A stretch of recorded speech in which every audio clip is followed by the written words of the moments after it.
Untuk teman-teman yang memiliki mata minus atau miopia, ada beberapa tips nih yang bisa kalian lakukan untuk mengatasi mata minus. Dan kita akan bahas di video kali ini.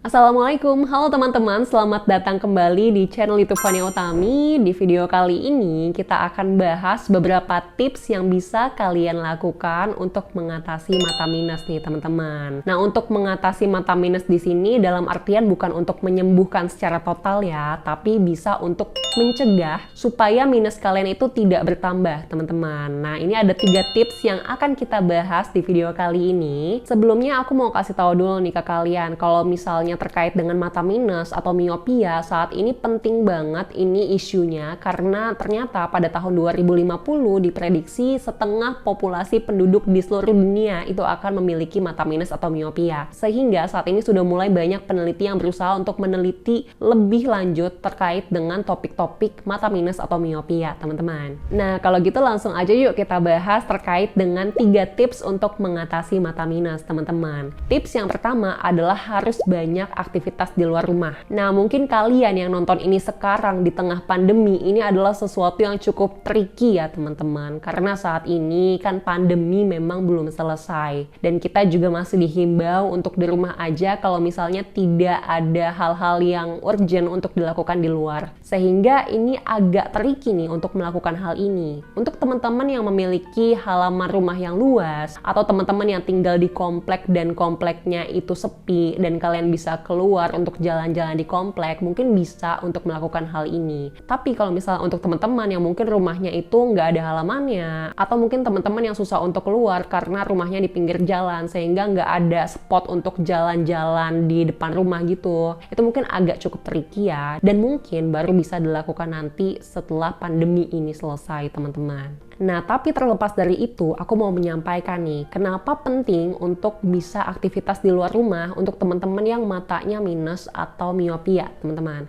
Jadi, ketika kita aktivitas di luar rumah, kita akan sering banget nih ngelihat sesuatu, sebuah objek yang jauh kan. Jauhnya itu lebih dari 6 meter biasanya. Kita ngeliat bakalan jauh gitu.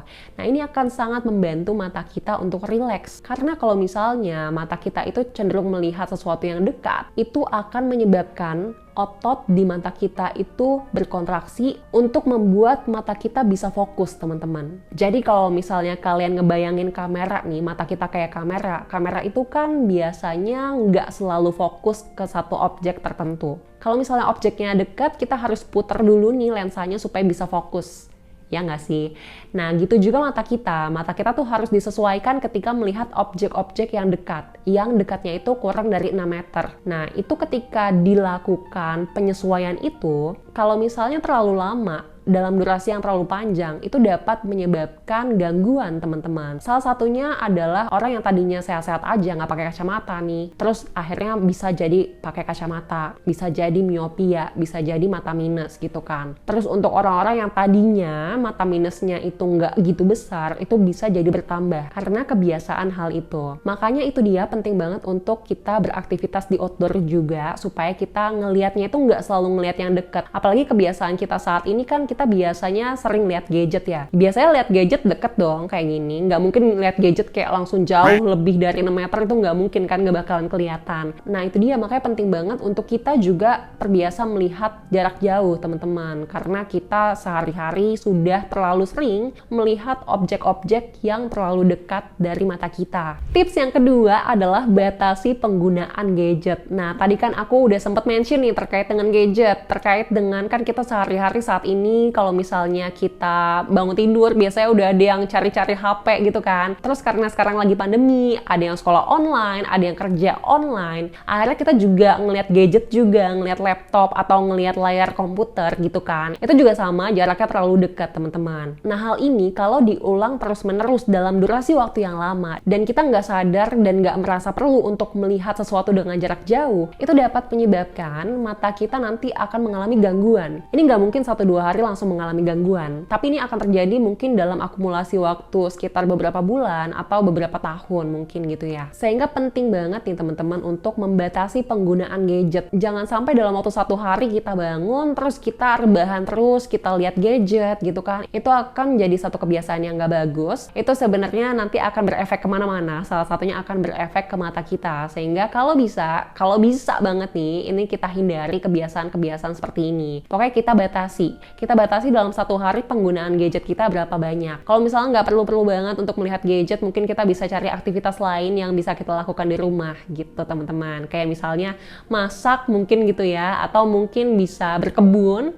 Kan udah mulai banyak juga tuh karena pandemi, banyak juga nih yang berkebun di halaman rumahnya, itu juga bisa dilakukan. Atau mungkin bisa beraktivitas lain seperti misalnya olahraga di rumah, kayak misalnya yoga, itu bisa juga kan. Jadi mungkin kita bisa cari aktivitas lain yang bisa kita lakukan sebagai alternatif supaya kita nggak ngelihat gadget terus nih teman-teman. Yang ketiga adalah pastikan menggunakan kacamata minus yang sesuai. Jadi kalau misalnya kalian pakai kacamata karena mata kalian itu minus atau miopia, itu penting banget untuk ukuran kacamatanya harus sesuai, ukuran lensanya harus sesuai, minusnya itu harus sesuai. Jangan sampai salah nih teman-teman. Karena kalau misalnya salah untuk ukuran lensanya, itu dapat menyebabkan under correction. Jadi untuk penanganannya nggak sesuai, nggak tepat. Dan ini ternyata dapat berakibat tidak baik karena justru nanti akan membuat seseorang akan bertambah nih minusnya. Sehingga sangat ditekankan dan sangat perlu kalau misalnya kalian memang matanya minus, itu kalian benar-benar mencari tempat yang kredibel yang bisa mengukur ukuran kacamata kalian dengan baik, dengan valid nih teman-teman. Jangan sampai kalian mendapatkan ukuran kacamata yang kurang sesuai dan nanti akan berakibat kurang baik dalam jangka waktu yang panjang. Ini adalah salah satu poin yang penting juga dan jangan sampai diabaikan. Itu dia 3 tips untuk mengatasi mata minus. Lagi-lagi ini bukan untuk menyembuhkan ya teman-teman, tapi lebih ke untuk mencegah jangan sampai nanti kalau misalnya udah minus,